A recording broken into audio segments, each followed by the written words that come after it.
दिल्ली में अफसरों के ट्रांसफर पोस्टिंग के अधिकार को लेकर विवाद पर सुप्रीम कोर्ट ने दिल्ली सरकार के पक्ष में फैसला सुनाते हुए कहा कि अफसरों की पोस्टिंग और ट्रांसफर का अधिकार दिल्ली सरकार के पास होगा। फैसला सुनाने से पहले सीजेआई ने कहा कि यह फैसला सभी जजों की सहमति से लिया गया है। सुप्रीम कोर्ट की संविधान पीठ ने कहा कि पुलिस, पब्लिक ऑर्डर और लैंड संबंधित शक्तियां केंद्र के पास होंगी। फैसला पढ़ने से पहले सीजेआई ने कहा कि यह बहुमत का फैसला है।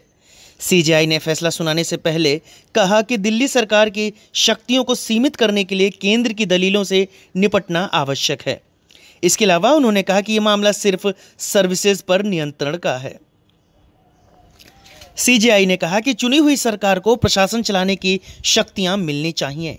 अगर ऐसा नहीं होता है तो यह संघीय ढांचे के लिए बहुत बड़ा नुकसान है। अधिकारी जो अपनी ड्यूटी के लिए तैनात हैं, उन्हें मंत्रियों की बात सुननी चाहिए। अगर ऐसा नहीं होता है तो यह सिस्टम में बहुत बड़ी खोट है।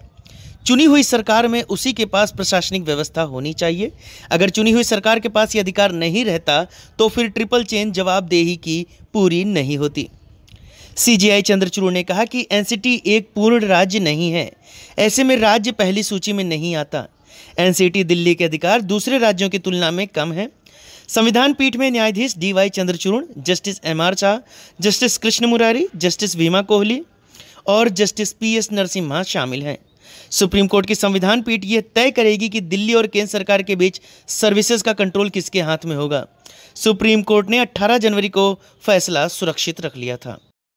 दरअसल दिल्ली में प्रशासनिक सेवाएं किसके नियंत्रण में होंगी, इस पर सुप्रीम कोर्ट के 2 जजों की बेंच ने 14 फरवरी 2019 को एक फैसला दिया था, लेकिन उसमें दोनों जजों का मत फैसले को लेकर अलग अलग था। लिहाजा फैसले के लिए तीनों जजों की बेंच गठित करने के लिए मामले को चीफ जस्टिस को रेफर कर दिया गया।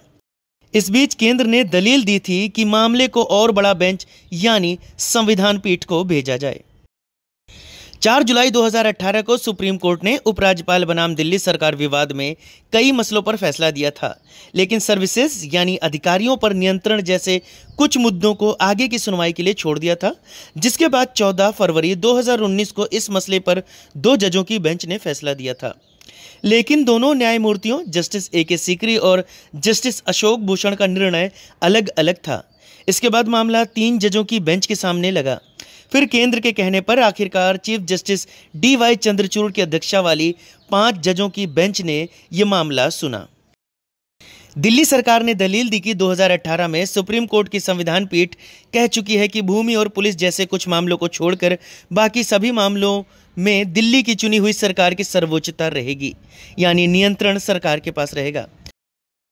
वहीं केंद्र सरकार ने कहा कि government of NCT of Delhi act में किए गए संशोधन से स्थिति में बदलाव हुआ है। दिल्ली राष्ट्रीय राजधानी है, यहाँ की सरकार को पूर्ण राज्य की सरकार जैसे अधिकार कतई नहीं दिए जा सकते। केंद्र सरकार ने यह भी कहा कि दिल्ली सरकार राजनीतिक करने के लिए लगातार विवाद की स्थिति बनाए रखना चाहती है। दिल्ली को मिले इस पावर के लिए आपका क्या कहना है, हमें कमेंट बॉक्स में ज़रूर बताएं।